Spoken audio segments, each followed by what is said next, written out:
We're going to now talk about prospecting and cold calling. And prospecting is such a big part of any business. If your funnel is not full, of prospecting, and your funnel isn't full of new people that you're trying to consistently get into the pipeline, your sales are not going to be where you want them to be. So we're going to dig into this today, and you have the packet there in front of you. And what I want to do is I want to kind of go through it really quick here.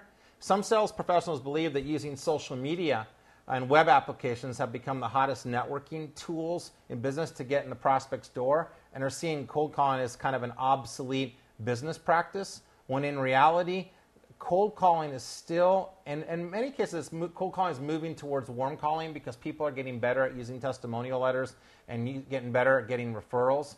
But it is such a powerful, powerful way to continue to grow your business by doing a combination of referrals and also prospecting and cold calling. And it gives you more opportunities to get in front of more people. So if it's viewed negative or passively, cold calling is merely a numbers game where the salesperson's calling is no different than a junk mail postcard. But when it's viewed positively, it's very empowering. And it preempts the competition. It identifies and creates new business possibilities. It becomes indispensable as someone who can make things happen and create new business for you. It helps you build your personal reputation as an industry expert. Establishes relationships and a respect beyond normal sales responsibilities. And it does many more things. So let's make it fun. Cold calling doesn't have to be the dreaded, avoiding any cost chore that many sales reps make it out to be. With proper training and planning, it's actually fun and very necessary step in successful sales processes. A lot of people, when you ask them about prospecting, you ask them in a room, tell me a little bit about prospecting. Tell me a little bit about it. Did you like it? Most people will not raise their hands and say yes. Most people will raise their hands and say, I don't really like it that much. And if you don't like it, that's what you're going to put out there to the universe. It's sickening. It's disgusting. It's absolutely a bad thing to put out there to the universe that you don't like prospecting. People, you actually want to be happy about talking to people, happy about having communications with people. You want to be happy about being in discussions with good things that our company offers to people that are needed. Money is needed in the schools. Being able to do these extra activities are things schools need. So don't take no personally. I always tell people that. Of course, they're not rejecting you. They're rejecting your offer. They're not rejecting your company. They're not rejecting you personally. They just don't want what you have at that time. So, and accept the fact that you have to kiss a lot of frogs sometimes for them to finally say yes, they're going to work with you. And don't ever quit. Just keep going, keep going, keep going. So, here's an example right here. If your goal is to make $100,000 or $100,000 in wholesale, you can go out and get 20 new clients at a 25% closing rate. So that's assuming $5,000 a group. 25% closing rate means that you would have to talk to 80 people and get 60 no's to get 20 yeses. But really, you might get a couple people cancel, so the numbers might even be a little bit higher than that. So when we look at what actually happens during the cold call, we see why the cold call stage of the selling process is so potent and full of opportunity for a salesperson. When we stop looking at cold calling from the salesperson's point of view and from the customer's viewpoint and start seeing it from a business perspective, cold calling becomes a wonderful opportunity that anyone can enjoy and optimize. So when you look up here on the screen, you see how salespeople see cold calling. Many people that are salespeople, they're fearful of it. It's unpleasant. It's pressure. It's unimaginative. It's boring. It's get rejections, and it's thankless and confrontational and unproductive and demoralizing and unhappy. It's a numbers game. How customers see cold calling done poorly is it's kind of a nuisance. If you're not good at it and you're not polished with your scripts and polished with your words and you're pleasant and you're on point, they're going to look at your phone call or your in-person cold call as indiscriminate, pressure, tricky, shifty, dishonest, kind of rejecting, repelling, shady, evasive, contrived, insulting, patronizing, and disrespectful. However, if you practice this, and we're going to give a lot of scripts today and things you can say and do, then you come across as honest and open and very straightforward and interesting and helpful and innovative and thoughtful and prepared and professional, businesslike, efficient, respectful, enthusiastic and upbeat, informative, thought-provoking, time and cost-saving, opportunities, advantages, credible, reliable, demonstrable, and referenced, so that you're actually very polished and good, and people go, wow, this person's somebody I should listen to if you do it right. But it takes practice. It takes that practice to rehearse. So it doesn't have to be demoralizing. It doesn't have to be a knuckle-biting activity. It can be motivating and profitable, and it's going to be part of your daily schedule. So the first thing that I want to kind of talk through is what's called a three-dimensional name, and using names in prospecting opens so many more doors. However, if you just use a bunch of names and you don't three-dimensional it yet, and three-dimensional it means add a story to it, it's just a name and it comes across too much as a shifty technique. So if I say, I know Mark, you're probably not familiar with Mark too, and I go right in, that's not personal enough. Yeah, you know Mark, he's the football coach over at Prospect, and gosh, Mark and I, we go way back. Mark and I went to high school together, and I understand you do some things socially with Mark also, and you could bring third-party stories in and kind of make it personal. The names mean much more. It's credibility that way. So why the three-dimensional name brings more things to life? They hear the name you use. They see a clear picture through the story you told. They instantly feel more comfortable with you because you have evident experience. And you can match your new prospects' concerns and names and stories from past customers you satisfied, and that's very powerful. Next, we're going to talk about prospecting pinball. Would you do me a favor? I know you can't give out the number, and it's really not the number that I need. I know you can't connect me through your class. It's really not the class that I don't want to disturb the class. It's just that I want to make sure they get my message and they call me back. Would you mind taking my number and you talk to them and have them give me a call back? And quite often they'll do that for you. And you get right back into the prospecting pinball. So another way to think about cold calling is prior planning and preparation prevents poor results. We call these the 6 Ps. Prior planning and preparation prevents poor results. So here's a couple things that you can do to plan. A powerful first line or statement. It needs to be sincere, unique, compelling, and must capture their attention in the first 30 seconds or so. So when you're reaching someone, do you have a compelling wow? Like, oh, I want to talk to this person. Hey, Mary, I know you're in the middle of class right now, but I wanted to catch you real quick. I'm the one that's working with all the science teachers in the school district, and we're helping them get on those field trips. Oh, really? Okay, that's compelling. Do you have a wow thing that's going to capture people's attention in the first 30 seconds? You should never apologize for interrupting them. Oh, I'm sorry I caught you in the middle of the class. Hey, Mary, I want to catch you real quick. I know you're in the middle of class right now. Don't apologize, because then you're in a weaker position. You must believe you'll be successful, and there's no way to fail. Your confidence is what's huge. Confidence, not cockiness. And remember, confidence is attractive. Confidence is attractive. Cockiness is not. And then understand that cold calling is a numbers game. Not everyone will be a sale. Do not let rejection bother you. Know your statistics of how many people you need to talk to in order to set the appointment.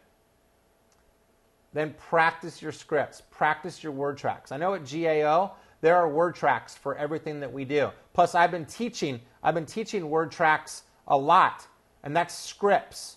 So practice your sales talk. Practice the answers to the objections, which we worked on a couple months ago, so that you sound polished. Because every time you're not polished, you're taking the chance of not closing a deal, and that costs you money over time. I think most of us as we get older want to work smarter, not harder.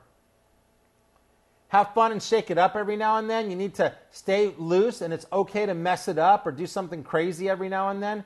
For example, and I'm not saying do this all the time, guys, but every now and then, get crazy. If they say, I've been doing 8, 9, 10 calls in a row, and I get blown off by 8, 9, 10 calls in a row, you could say something like, if they say, I'm just not interested, you're not interesting? And they may get mad, but you get a great laugh, and one time you do it, you kind of have fun, and then you could always apologize, and I'm sorry, it was a little crazy day, and it seemed like you blew me off so quick before you even knew what I was doing. But hey, I'm going to drop off some chocolates for you at the school, and thank you for your time. Something like that. If they ask you what product or service runs, acknowledge that the question and say you'll get back to them on that, because it depends on exactly what your needs may be. So they're always going to want to know what it costs to work with you, or what things cost. And I say, you know what? It's not about cost. It's how much money we can make you. And I'll definitely get back to that. And it really does depend on exactly what you're doing with us. But there is no fee flat out to work with us. We actually make more as sales consultants based on how much you make. So we'll get to that for sure. Definitely use testimonials, references, stories that will get the prospects feeling really good. And you can trial close. When you're using testimonials and you're talking to people about prior people that have worked with us and you have testimonial letters, you can trial close. Can you see why so many people work with us? Can you see why this is such a powerful thing? Do you think we've got enough information here we can move the ball forward? And let's go ahead and set up a date. So trial close as often as possible. And then try to weave into your opening statement something about how what you offer gives them the edge over any other thing they can do in fundraising. What is it that Great American does that's kind of special and different? And a cold call can become a warm call very quickly if you use a third-party name. So we talked about cold calling earlier and prospecting. We also talked about third-party. And third-party is someone else that you've worked with in the past. And use third-party names and use them effectively. And you're probably familiar with the Joneses, the Smiths, the Merriweathers. Probably familiar with the 8th grade class over at this XYZ school. By letting people know that you're working with other people, it gives credibility to what you're doing. And you must practice this, like I said, PDR. These are all ideas on how to be more efficient with prospecting and cold calling. So now you got them on the phone. What do you do now? Never start your conversation. So how you doing today, Joe? How's it going? How you doing? It seems like a salesperson. It's very suspect like it's a salesperson. So things to say in the first 10 seconds to build a little rapport are, and these are kind of funny, by the way. And if you can say these things to gatekeepers and when you're talking to people and you're funny, people like people that are funny. My buddy Rory, one of the co-founders of Southwestern Consulting, he says, be funny, make money. So if they say, I'm sorry, he's unavailable right now, he's in class, you could say, oh, he's married? And they'll catch it for a second and they'll laugh. Or let's say it's the long name of a teacher or a long name of a school. They say, Mr. McGillicuddy, John, whatever, it's weird. You can say, wow, that's a mouthful. You have to say that every time? Woo. Or if the name of the school is like a long school, wow, that's a mouthful. You have to say that every time? If they're in a meeting or on the other line, you could say, is she usually pretty quick or a little long-winded? There's some verbiage you can use. So when they pick up, when you've been on hold with music playing for a while, because a lot of schools have like music on the recording, man, that's great music. I might ask to put you back on hold in a moment. Or, I heard you were the man in charge over there. Is that just today or does it depend on who's asking? When they blow you off quickly, say, oh, I'm sorry, I guess you haven't heard about me yet. Put a star next to this one. When they blow you off, you say really quickly, oh, I'm sorry, I guess you haven't heard about me yet. We're the ones that are working with all the schools in the area. Oh, we wouldn't be interested in fundraising. Oh, my God, I'm sorry, I guess you haven't heard about us yet. We don't do that. I'm sorry, I guess you haven't heard about us yet. And you go right back into it. It's total confidence, and it's a very powerful way to sell. Also, if you've left several messages and they didn't call you back, and now you finally got them on the line, you can say something like this. Hi, it's Gary. I'm the one that's been leaving you those really vague voice messages. Yeah, it's kind of sales techniques to get you to call me back. Guess it didn't work, huh? Hey, I was beginning to think you were kidnapped. Are you okay? Hey, this is Gary. Do you have like a 97 seconds for me? Or, hey, Joe, this is Gary. You and I haven't met yet, so if you're trying to put a name and a face together, it's not going to work. So you all on this line today are 4 different buying styles: fighters, entertainers, counselors, detectives. And some of you may not feel comfortable with the, oh yeah, it's a sales technique. That may be too much over the board, but a fighter that's comfortable, an entertainer that's very comfortable, happy-go-lucky, could probably easily get away with saying something like that.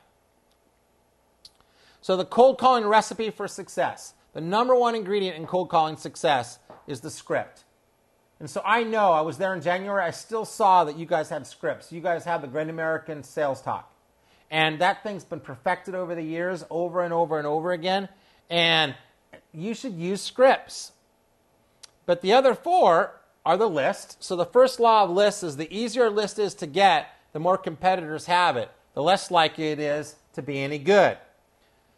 So the other ingredients are sound.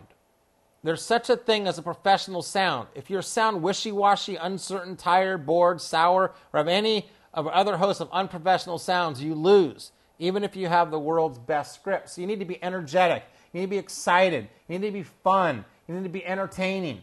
And so let them want to hear you. The other ingredients are numbers.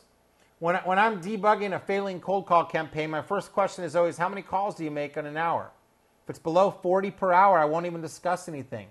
I have to fix that one first. If you're lollying alone, making 10 or 12 calls per hour, lollying along, making 10 or 12 calls per hour, and not even speaking with them, just leaving messages, that's not enough. Now, when you're actually dialing for dollars, you're focused. I remember following the #1 sales producer in Nintero, and he made like, I think, $700,000-800,000 a year. He had his scripts up on the wall, and he had ear sets on. He had 2 ear sets because he had 2 phones working. So as he was having a conversation with somebody on one phone, as he was getting near the end of the phone call with that person, he was already dialing the next call. And so when this call was done, he just hit one number, and he wasn't wasting space between calls. He figured in the course of a year, all those little space-saving times meant 5 days to him in the whole year. So what's an extra week worth? He figured, God, in 1 week, if I'm rocking and making $700,000 a year, working about 40 hours a week with holidays and stuff like that, that means each week's worth like a lot of money, like $50,000 to me. He goes, it's worth it. It's absolutely worth it to have this stuff down. Style. There's certainly more than one way to skin the cold calling cat. I refer to this as campaign style. The style is determined by what you want to accomplish on the call. Do you want to tell something? Do you want to get an appointment on the first call? What it is that your goal? Like my goal is always to set appointments, because if I can set an appointment with somebody, they've given me a yes already. It's a subtle way of saying that they're interested, and then I'm in a buying atmosphere when I go actually show up. So warm up before making calls. Be prepared. Things to have in front of you are the right environment, the right plan, the right list, the right words, the right energy, the right attitude, the right persistence, the right perseverance, and the right follow-up. Do role-playing with other partners. We talked about buddying up today. If you really want to get good on the phone, find someone you could actually practice making calls and trying to set appointments. The other person's going to be hard on you and try to give you reasons why they don't want to set an appointment with you. But that's a good way to practice and get better. Be at the office getting organized 30 minutes before your first call so you can have everything set up. You're not scrambling. Remember to free your mind and stop worrying about things, because a cluttered mind is not a good thing. A cluttered mind is not a good thing. Look yourself in the mirror and see how you look. Make sure you look sharp. A lot of people put little mirrors next to their desks so they can look. A lot of people, when they make their calls, sometimes will stand up. Whoops, there goes my microphone. A lot of people, when they make their calls, will stand up and talk standing up, because you're more likely to use your hands and talk like this than sitting down and holding the phone like this, or a speakerphone. Try to reach the hard-to-reach prospects 7:30 in the morning before before the normal secretaries get there, or 5:30, 6 o'clock at night at the end, or even at lunchtime they'll put a substitute person in there. And set a goal to leave 40, 50 messages every day. If you leave that kind of that number of messages with a compelling message, you'll get 4, 5, 6 calls back the next day. Analyze your numbers, know what it takes to be successful, and treat the secretaries and gatekeepers with such powerful passion and niceness. I always say, hey, Mary, when I finally get a chance to reach Joe, the owner of the company, I'm going to let him know what a pleasure it was to work with you on the phone, what a pleasure it was to have you partnering with me and helping me get in touch with him, and that he's really a lucky guy to have you as his assistant. And I just want to say thank you for making my phone experience with you today very pleasurable. That's huge. Let them know that you're going to put a good word in for them. Start the call strong with great energy by saying yes and happiness and like smile. And if they say, send me something, say, I'd be happy to send you something. If I send you something, will you read it? So I'll put a little Post-it on there when I send something out, and I'll say, here's the packet I promised I'd send, and you promised you'd read. That's a good one. Here's the packet I promised I'd send, and you promised you'd read. This is how salespeople find ways to fail. And we call it FUDH, fear, uncertainty, doubt, self-doubt, and habits. And think about that. You don't want fear. You don't want uncertainty. You don't want self-doubt. You don't want habits. It's with affirmations and positive self-talk that you're confident enough to go out there and make the sales. So defeat fear, uneasy, undecisive, form good habits with prior planning and preparation. And with that, there we have it. Prospecting and cold calling with ease. Today, guys, we spent a lot of time going through what to do to rock it every day, to go into the new year, which every day is the beginning of a new year, with fire, with passion, with success. We also then went into navigate, and we really dug into how to sell to people the way they want to buy it rather than the way that we are. And I challenged you to practice, drill, rehearse that. And then lastly, we talked about prospecting and cold calling. And don't just use social media and other methods as like a substitute, as a little Band-Aid. If you want to be successful, you still got to get out there, pound the pavement, make the calls, make the dials, cold call, if not cold call, warm call because it's a referral, which is better. And just go out there and have a great weekend, guys. I love you. I'll see you next month. Bye-bye.